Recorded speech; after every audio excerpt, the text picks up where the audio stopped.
عليكم ورحمة الله وبركاته.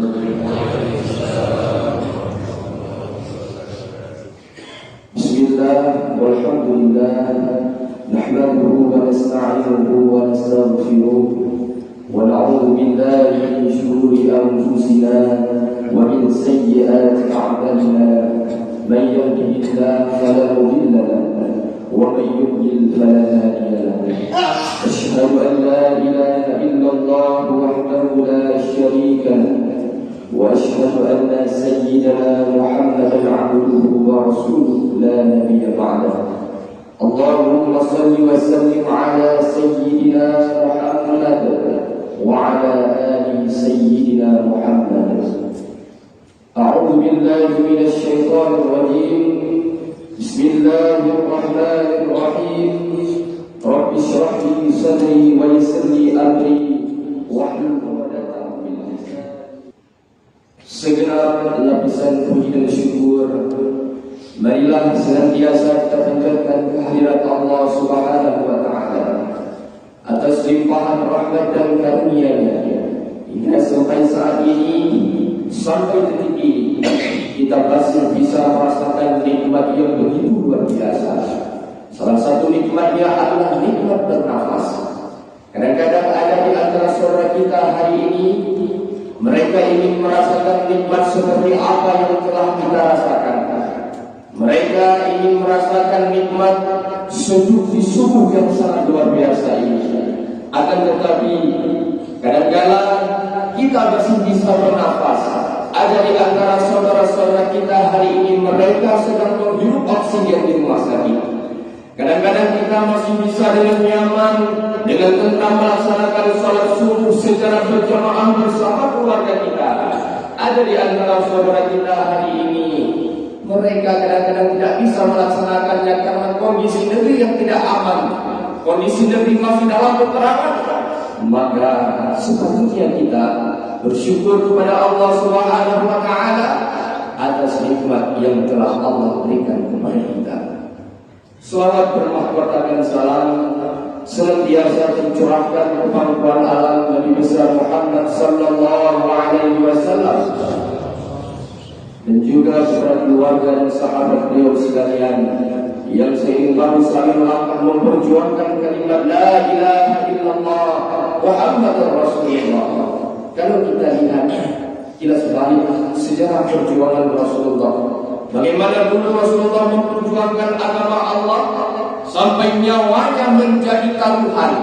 Semua harta milik istri tercinta Siti Khadijah habis, tidak ada yang tersisa hanya untuk memperjuangkan agama Allah. Dan bagaimana kita sebagai umatnya hari ini? Kadang-kadang kita hidup dengan kekayaan yang sangat mewah, hidup dalam harta yang begitu berlimpah. Jangankan untuk kepentingan agama, kadang-kadang kewajiban kita dalam mengeluarkan zakat masih lupa. Oleh karena demikian hari ini dalam momentum Maulid, kita masih dalam suasana bulan Maulid, mari kita ingat bagaimana perjuangan Rasulullah. Perjuangan Rasulullah mengangkat tahta seorang wanita. Dulu ketika lahir bayi wanita dikubur hidup-hidup berkat seorang baginda Muhammad sallallahu alaihi wasallam. Hari ini kemuliaan wanita bahkan hampir sederajat dengan kemuliaan lelaki. Hadirin sidang jemaah pendengar yang dimuliakan oleh Allah Subhanahu wa Ta'ala, ta'zim wa takrim yang terhormat Bapak dan Ben Winawangsa, terhormat Bapak Kasir Winawangsa, Bapak Dandi, ada juga bersama kita Abu Bangka, Pak Kapolsek. Terima kasih telah mempersulit kami, dan juga beserta seluruh jajaran dan staf yang terhormat Presiden Gerakan Pemuda Subuh beserta seluruh pengurusnya, dan juga tokoh-tokoh masyarakat, ketua ormas, para pengurus Pemuda Indonesia yang telah berhadir. Hadirin di sidang jamaah pendengar yang dimuliakan oleh Allah Subhanahu wa Ta'ala. Terlebih dahulu kita patut mengapresiasi apa yang telah dilaksanakan oleh Gerakan Pemuda Subuh selama ini. Mereka telah mampu membangun kekompakan antara pemuda-pemuda yang ada di kota Sumawe. Setiap subuh Sabtu dilakukan perjumpaan dengan cara salat subuh berjamaah dan juga tausiah singkat. Ini merupakan suatu terobosan yang sangat luar biasa dan patut kita apresiasi. Karena tak dapat kita pungkiri bahwasanya hari ini tren yang dibawakan oleh pemuda-pemudi bangsa ini jauh lebih cepat berkembang dan juga lebih mudah diterima oleh masyarakat. Apa yang dilakukan oleh pemuda hari ini dengan sangat mudah menyebar ke seluruh jagat raya. Jangan jauh kita lihat, bisa kita lihat dari berbagai video-video konten kreator yang viral hari ini di TikTok, konten kreator yang viral di YouTube.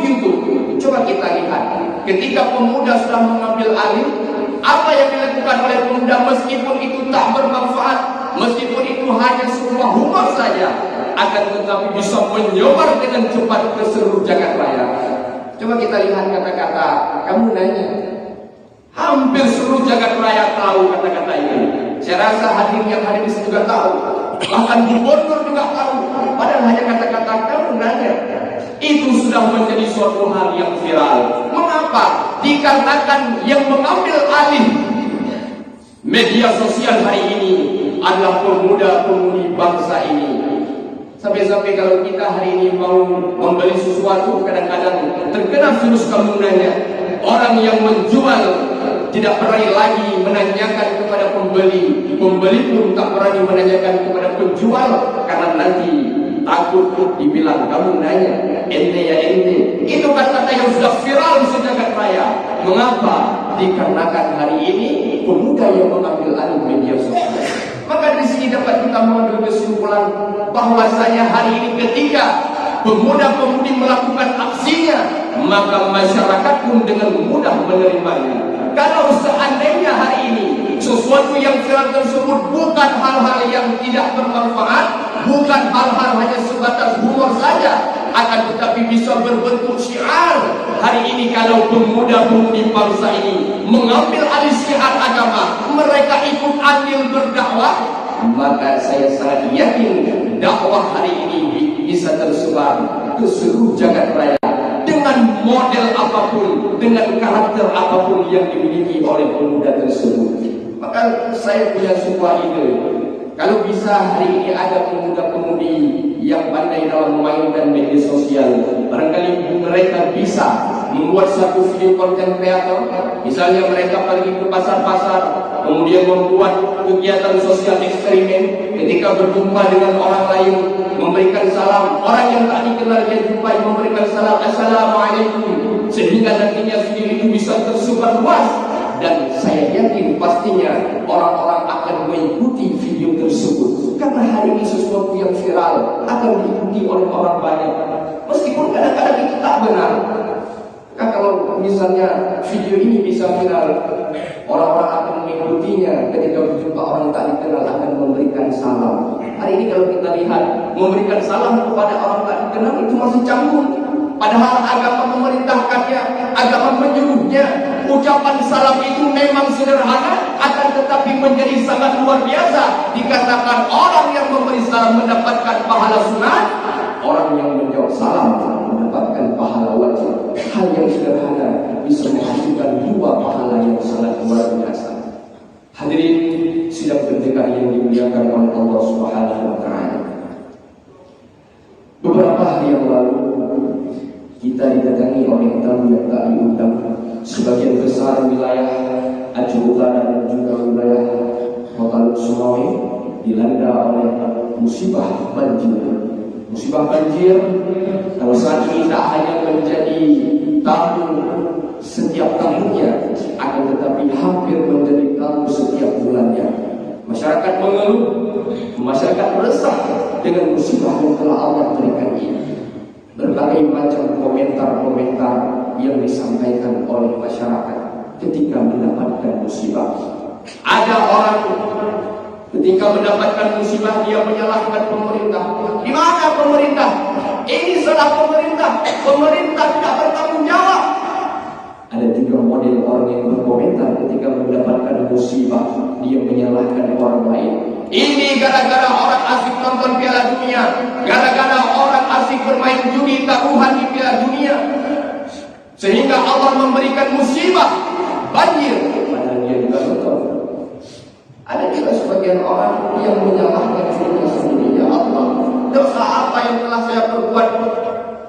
Kesalahan apa yang telah diperbuat sehingga Engkau mengirimkan banjir seperti ini? Berbagai macam komentar yang disampaikan oleh masyarakat.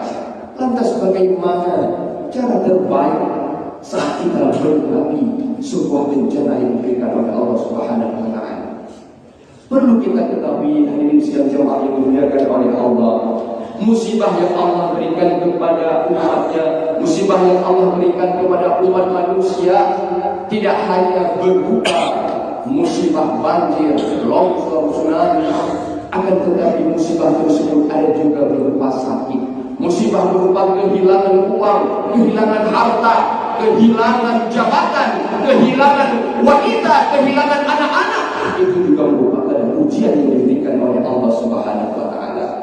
Kemudian Allah ketika memberikan musibah kepada umat manusia, ada dua golongan umat manusia. Ada umat manusia yang beriman kepada Allah, ada pula umat manusia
Kemudian model yang kedua, ketika ditimpakan musibah kepada umat manusia yang beriman, yaitu Allah ingin mengangkat derajat umatnya yang dikasihi. Maka kita jangan salah kaprah dalam menilai. Kadang-kadang kita terlalu sombong dalam menilai orang lain. Ketika mendapatkan musibah langsung kita salahkan orang lain. Itu mereka karena berbuat dosa, mereka zina, mereka melakukan, mereka membunuh orang sehingga Allah melimpahkan musibah kepada mereka. Kita jangan terlalu cepat memfonis orang lain. Kita bisa husnuzan. Ketika Allah mengirimkan musibah, tidak hanya satu versi, tidak hanya gara-gara orang melakukan maksiat. Kadang-kadang di situ ada orang yang tidak berbuat maksiat. Seperti halnya tsunami yang terjadi pada tahun 2004. Sebentar lagi kita akan memperingatinya, tepatnya pada tanggal 26 Desember, yaitu peringatan yang ke-18. Kita terlalu cepat memfonis. Bahkan sejarah telah mencatat kenapa terjadi tsunami di Aceh, karena kala itu orang banyak berbuat maksiat. Tidak boleh hanya sebagian orang yang melakukan maksiat. Banyak sekali orang-orang yang tidak berdosa juga kena tsunami. Kadang-kadang ada di antara saudara-saudara kita yang terkena musibah tsunami. Kadang-kadang Allah ingin mengangkat derajat mereka. Ada anak bayi yang tidak memiliki dosa terkena tsunami. Ada orang-orang yang alim juga terkena tsunami. Tidak hanya pilihan gara-gara mereka berbuat maksiat, akan tetapi Allah ingin mengangkat derajat mereka dengan cara ditimpakan musibah kepada mereka. Itu model yang kedua. Kemudian model yang ketiga, ketika Allah melimpahkan musibah kepada umat manusia yang beriman, karena Allah ingin memberikan pahala yang begitu besar di hari kiamat kelak. Oleh karena itu, hadirin sekalian jemaah mendengar yang dimuliakan oleh Allah Subhanahu wa Ta'ala, ketika kita mendapatkan musibah, kalau musibah itu terjadi pada diri kita sendiri, maka kita cepat-cepat menghadap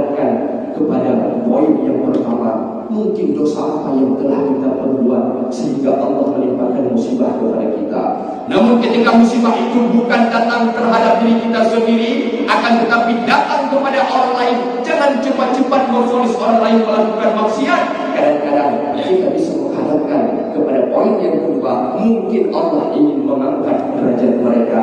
Itu merupakan suatu adab kita dalam berhusnuzon kepada sesama orang-orang yang beriman. Hadirin sidang jemaah pendengar yang dimuliakan oleh Allah Subhanahu wa taala.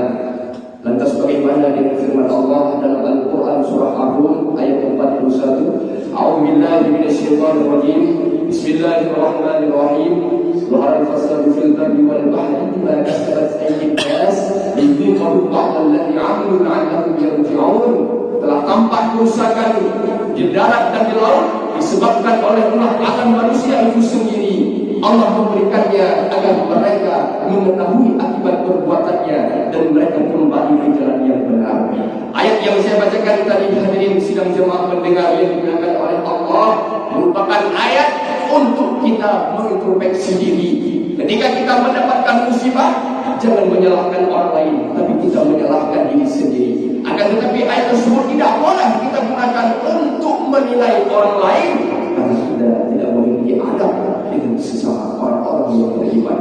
Maka jangan salah-salah memanfaatkan ayat. Sekarang kita banyak kesalahan di antara kita ketika mendapatkan dalil Al-Quran, kita mengambil yang menguntungkan diri sendiri saja, padahal di situ ada yang merugikan orang lain. Namun ketika merugikan orang lain, menguntungkan orang lain, tidak menguntungkan diri sendiri, kadang-kadang kita tidak menggunakan ayat tersebut. Maka ini sesuatu yang tidak adil saat kita mengambil sebuah dalil Al-Quran maupun Sunnah. Hadirin sidang jemaah yang dimuliakan oleh Allah Subhanahu wa taala, sebagai konklusi dalam tausiah singkat yang telah saya sampaikan tadi, umat manusia sering ditimpa oleh musibah.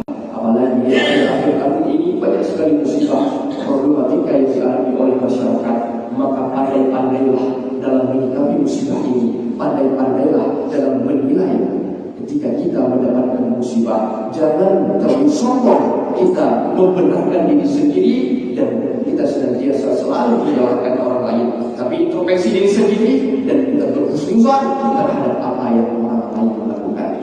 Oleh karena demikian, sebagai penutup, saya ingin menitip sebuah pesan kepada jemaah telah berhadir di masjid yang sangat luar biasa ini. Mari kita jaga keluarga kita, jaga anak-anak kita. Kita selaku kepala keluarga di rumah tangga menjadi presiden dalam rumah tangga, dan suami istri kita, anak-anak kita adalah rakyat kita. Maka presiden bertanggung jawab untuk menjaga dan membina anak-anak dan istrinya. Oleh karena demikian, ketika kita hari ini memiliki anak, ayo kita antarkan anak kita ke pondok pesantren. Karena hari ini yang bisa menyelamatkan generasi muda satu-satunya adalah pondok pesantren. Kalau hari ini anak-anak kita bebaskan di rumah, mereka berkeliling ke sana ke sini, maka kita yang menjadi khawatir. Tiap hari kita khawatir kepada anak kita. Tapi kalau anak kita antarkan ke pondok pesantren, insya Allah hidup kita nyaman, hidup kita tenang, dan anak kita paling tidaknya mereka menjaga salat 5 waktu sehari semalam. Demikianlah tausiah yang dapat saya sampaikan. Mari kita memperbanyak ibadah, memperbanyak zikir, memperbanyak membaca Al-Quran, dan juga memperbanyak sholawat kepada baginda Rasulullah SAW. Apalagi saat ini kita masih berada dalam bulan Maulid, kita mencintai Rasulullah, Rasulullah lebih lagi mencintai kita. Semoga sebagaimana hari ini kita berkumpul di sini, duduk bersama, insya Allah nantinya di hari Yaumul Qiyamah kita bisa berkumpul bersama Rasulullah dalam surga Allah Subhanahu wa taala. Amin. Amin ya rabbal alamin. Allahumma shalli ala sayyidina Muhammad wa ala ali sayyidina Muhammad. Hasbunallahu wa ni'mal wakeel, ni'mal maula wa ni'mal nasir. Wahdina ila siratal mustaqim. Wassalamu alaikum warahmatullahi wabarakatuh.